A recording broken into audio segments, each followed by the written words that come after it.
Hallo, hold your horses en stop met wat je aan het doen bent, want je luistert naar Preston's Poetry Podcast.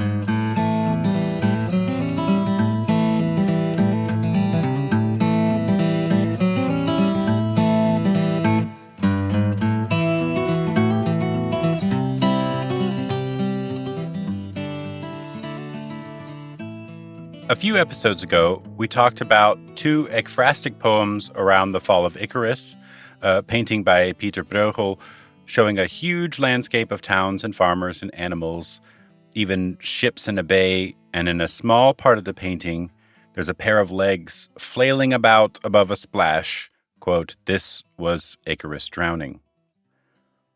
Both of those poets, W.H. Auden and William Carlos Williams, recognized how the scales were tipped on the side of the landscape rather than the tragedy. The vast majority of that painting is landscape and everyday business, with the only allusion to this myth of Icarus being a pair of more paint-sketchy legs poking out of the water surface. The emphasis in those poems was all on the scene, with Auden talking about how suffering happens next to the ordinary, and William Carlos Williams celebrating the landscape and diminishing how great Icarus's fall really was. We've also previously been talking about this dynamic interchange, what Hopkins calls counterpoint, between form and function, about how truly great poems take on a form not because the form is important in itself, but because the structure of the poem somehow reflects the subject matter. Form and function. That's my gig, really. I always look for that when I jump into a poem. I love digging around and finding how the structure of the poem works to fit the message, the theme. I like to see form and content doing this ballroom dance where one without the other would be awkward or incomplete. These two things, structure and subject matter, foxtrotting or waltzing or swinging around, the form and the message becoming together more than the sum of each part. Okay, but what about free verse? If I've been talking about how superior poems have this interchange of form and function, am I leaving any room for a free verse, something without form? There's none in free verse poetry, right? I kind of talked about this with Chad Brauja on Whitman, and like Chad, I think free verse is a misnomer, certainly a bad label for Whitman. Whitman is clearly counting syllables and weighing sounds, even if he's not putting form first, fitting it into rhyme schemes or iambic pentameter or whatever. So is there free verse? Well, I think there is, or at least freer verse. And today's poem is a good example about how free verse itself, though, can serve a function. I've had the immense pleasure of email contact with poet Danusha Lameris, a poet based in California who held the title of Poet Laureate of Santa Cruz, California from 2018 to 2020. I just emailed her out into the void if I could use her poem that I found somewhere online, and I almost immediately got a response to the positive. And since then, it turns out Danusha's poem has then appeared in the New York Times, even with a follow-up project. It's been read by Helena Bonham Carter, too, and has flooded Instagram and the whole internet. Anyway, let's dive right in. This is Small Kindnesses by Danusha Lameris.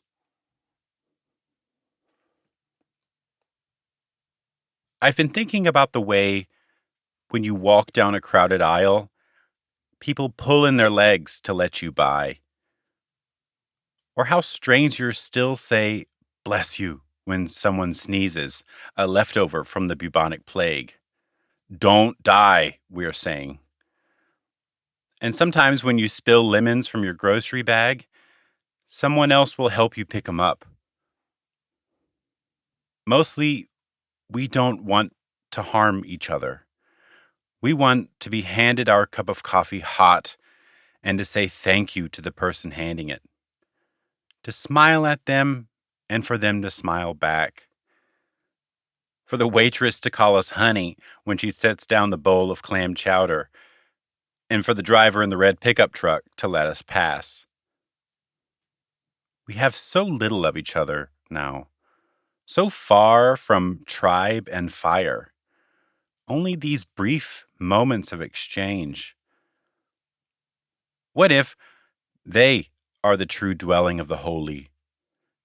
These fleeting temples we make together when we say, "Here, have my seat. Go ahead, you first. I like your hat."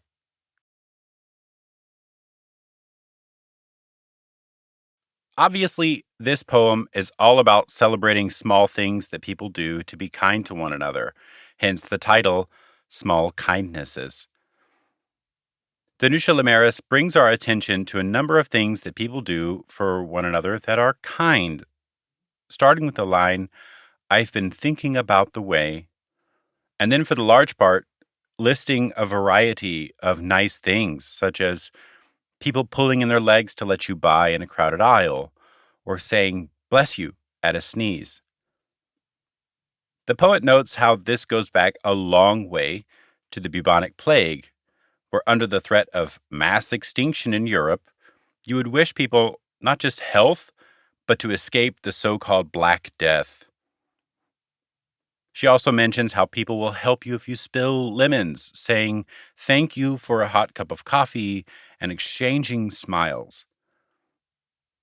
A waitress in a diner calling us honey, a driver in a big commanding pickup truck yielding to us and letting us pass despite his vehicle's stature. Finally, just the saying, "Here, have my seat. Go ahead, you first. I like your hat." And these lists serve to draw our attention to the number of small kindnesses along with the poet who began with, "I've been thinking about the way." I want to kind of split this poem up into two things that seem to be occurring at once. To do that, note the fact that the free verse here obviously serves a function. In celebrating small kindnesses and thinking about them, using free verse gives this poem no air of authority or power. It is polite. It commands no attention, but invites it. It is kind in its very style. It is written simply. So free verse mimics that simple and freely given politeness in this catalog of small, seemingly insignificant things that all work together to make the world a better place. I think here about the fall of Icarus again. Both Williams and Auden note this disturbing imbalance between the everyday and the magical. But Lameris, on the other hand, flips the script, noting that these polite little actions are small kindnesses. We still get the idea that they are seemingly insignificant, but obviously they are not. Instead of either celebrating or mourning the fact that the everyday goes on right next to suffering or mythological timeless occurrences, she looks kindly at the small kindnesses, like the cute little itching of a field mouse, nearly silent. By drawing attention to these little things and having them dominate the poem, we get the feeling that they do have significance, that they do matter, that they do have weight. And I think putting that in simple free verse helps the point. One of the ways you can think about poems, especially if you're a little stuck, is to imagine that everything the poet does is a choice. You can not only look at what they do in the poem, but see these choices against what they choose not to do. Here, Lameris chooses not to rhyme. So let's kind of imagine what it might be like if she did rhyme to see why she might choose not to. So imagine a rhyming version, something like this. When people let you by in a crowded aisle, pick up your spilled lemons, returning smile for smile, call you honey and serve your coffee hot, let you pass their big red truck, and not because he must, but because he wanted to, or as in the bubonic plague saying, "Don't die," bidding bless you.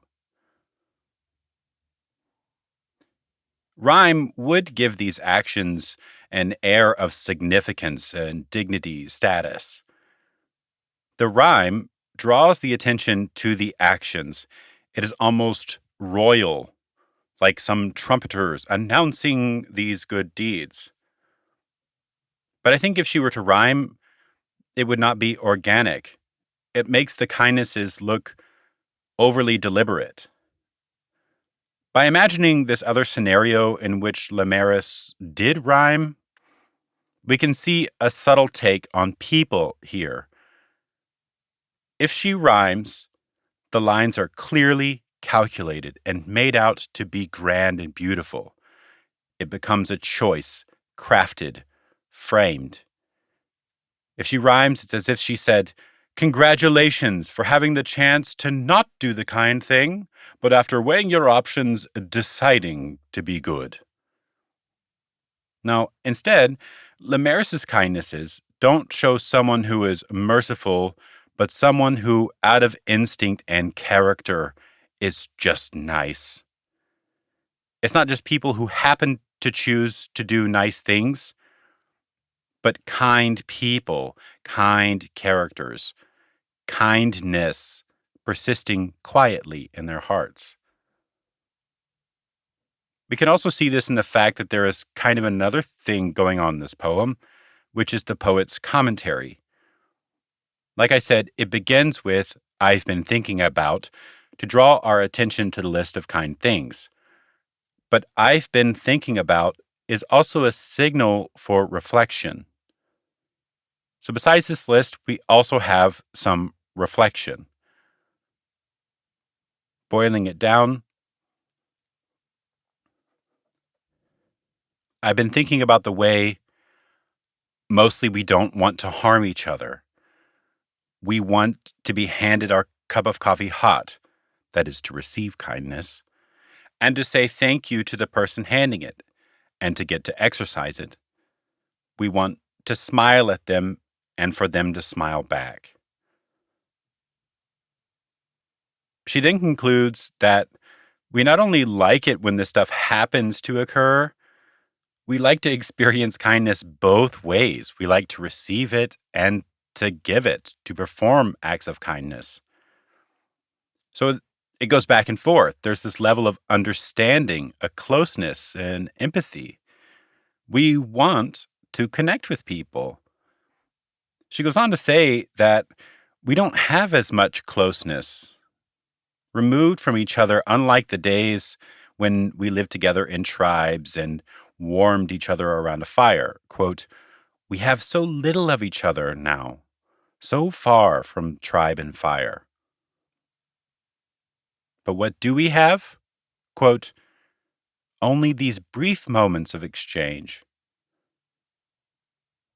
And in the final lines of reflection, I really love how Lameris is able to give these actions weight without them being overbearing. What if they are the true dwelling of the holy, these fleeting temples we make together when we say, "Here, have my seat. Go ahead, you first. I like your hat." This reflection also occurs in free verse. Just imagining if it wasn't in free verse, wouldn't that be unnatural? We don't think in rhyme. We don't think in meter. We don't think that way. So when the poet not only lists kindnesses, but reflects on them in free verse, we hear a natural thought pattern.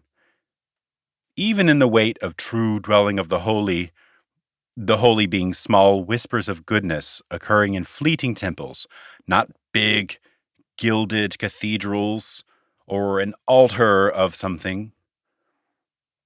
Even the reflective voice is best done in free verse. And as a result, it is honest, it is organic, And it coincides with celebrating, well, small kindnesses.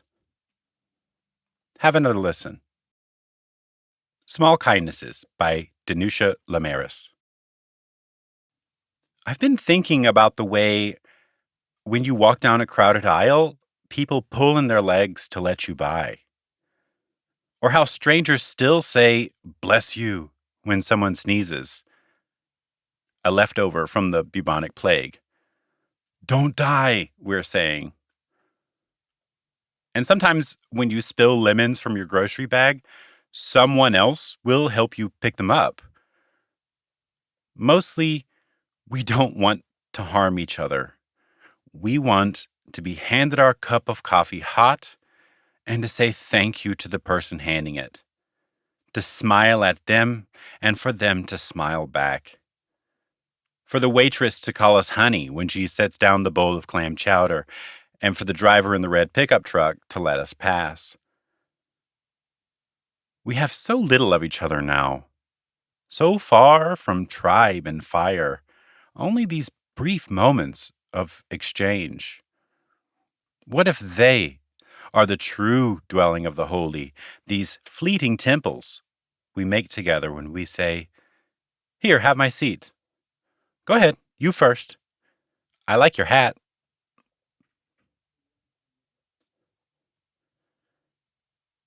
I think this is a beautiful poem, and it's also a brilliant example of how free verse can still serve a function. One of my tips for today, which I hope hasn't been hard to follow, is to do your close reading by seeing all actions of the poet as a choice. Imagining, what if they didn't do it this way? What if they used that other word? What if they did rhyme? What if they didn't rhyme? And so on. You can generally see by contrast exactly how the thing before you functions. I got to ask Danusha if she wanted to say anything about this poem, particularly about the form. She said that she wrote it rather quickly, which is something nice about a lot of free verse poems. They are immediate, what Ginsberg calls spontaneous verse, in which it is calculated while putting it on the page, but never or hardly revised after that. It's impressionistic in style, and there's a genuineness to this kind of writing. She also told me that she had this experience as the world in 2017 was slipping into polarity and sliding sideways. She said a man yelled something, quote, unsavory at her trying to cross the street, making it clear to her that he was not stopping for a dark-skinned woman. He stopped for another woman and wanted her to know. She then went home and got these lines. I've been thinking about the way when you walk down a crowded aisle, people pull in their legs to let you by. And the rest came forth in a sprawl of writing, just a little editing of a word here and there, and that's it. And she also told me that this poem is about her belief that small things matter even more than big things. That it's a little hymn to the majority of people and of the world all being good. She says these little kindnesses are, quote, little homeopathic doses of goodness that heal. And I very much agree with her. I particularly appreciate the fact that the way she wrote this is done in such a way as to keep the kindnesses small, because I think that's an important point. In Ray Bradbury's book, Zen and the Art of Writing, which, by the way, is my favorite book on writing, and I highly recommend it, he recounts how he was bullied at school, then raced home through tears and rage to write the story down.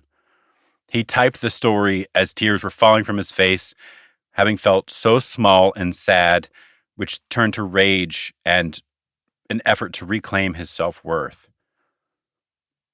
A similar experience has happened here with Lameris. So if you want to try it, it's really just about being aware. If something happens to you that's striking, don't wait, not a moment to lose. Tell someone you'll be late and scribe it in an instance. Capture whatever experience it is, whatever thought, and just go. Write.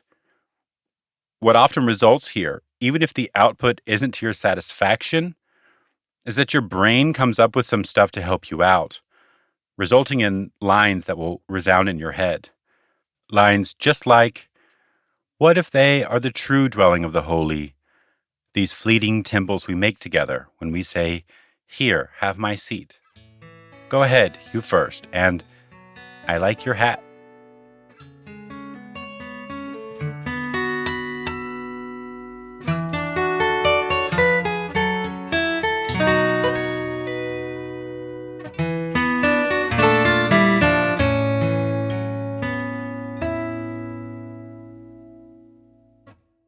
Hey y'all, Preston here. My favorite line of today's poem is actually the beginning. "I've been thinking about the way when you walk down a crowded aisle, people pull in their legs." Tell me yours or ask me stuff on Preston's Poetry Podcast Instagram or Facebook pages or at prestonspoetrypodcast.com. We'll see y'all.